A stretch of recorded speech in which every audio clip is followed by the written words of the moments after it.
This is 5 on your side at 6. Focused on you. Developing tonight, a man is behind bars after admitting to police that he threw rocks from the Hampton overpass on I-64. We're getting reaction from drivers whose cars were damaged by his actions. Good evening and thank you for joining us. I'm Holden Kruwicki. Brett Solomon is off tonight. In the last few months, several people have contacted 5 on your side about having either their windshield or hoods smashed by pieces of concrete while driving under the bridge. 5 on your side's Travis Cummings has interviewed several of those victims. He joins us in studio with the latest. Travis. Hi, Holden. This afternoon, St. Louis police confirmed that they have arrested a 37-year-old man. He admitted to throwing rocks at vehicles during questioning yesterday. At first, it was unclear how people's cars were getting smashed exactly. Some thought it might have been chunks of concrete falling from the Hampton overpass itself. MoDOT scanned the bridge for issues but found no evidence of failure. Others claim they did see someone throwing rocks from the bridge, but police hadn't confirmed that. Now, Lillian Courtois' car has been repaired, but she still gets nervous and has avoided the bridge because of the incident. She was happy to know justice could be served.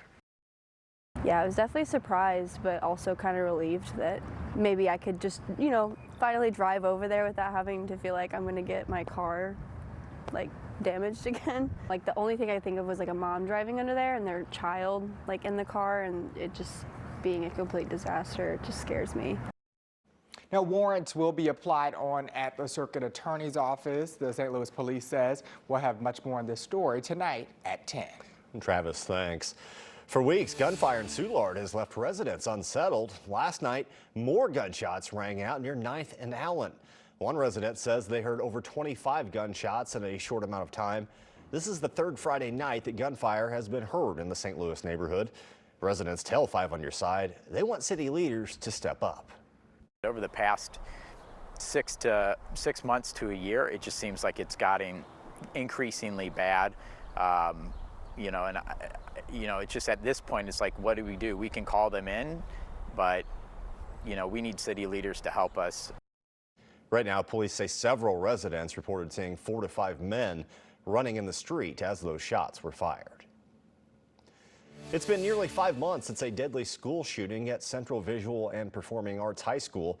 Today, the teacher killed that day is being honored with a single act of heroism award from the Congressional Medal of Honor Society. Jean Kushko was selected after she protected her students as the shooter entered her classroom, saving innocent lives. She is one of 5 civilians to receive the award.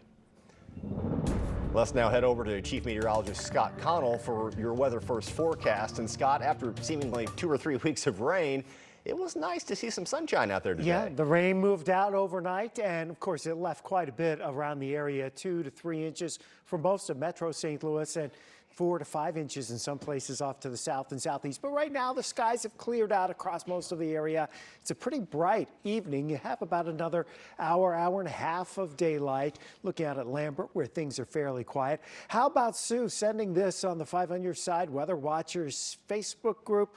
Almost 5 inches of rain in Burns Mill. Now that has prompted the Big River, the Burbus River, the Merrimack River to rise, and we do have some flood levels. It's mostly minor flooding, but again, we are talking about those rivers running high. They will crest in the next 24 to 36 hours in most cases. We made it to 60 this afternoon, pretty quiet around the St. Louis area at this point. It looks like tonight, if there's any rain, it stays to the north of St. Louis and will stay mostly clear. Temperatures dropping back into the 40s. A cool night, but pretty close to average for this time of year. We'll show you when temperatures chill again heading into the first part of the week. Holden. All right, thank you, Scott.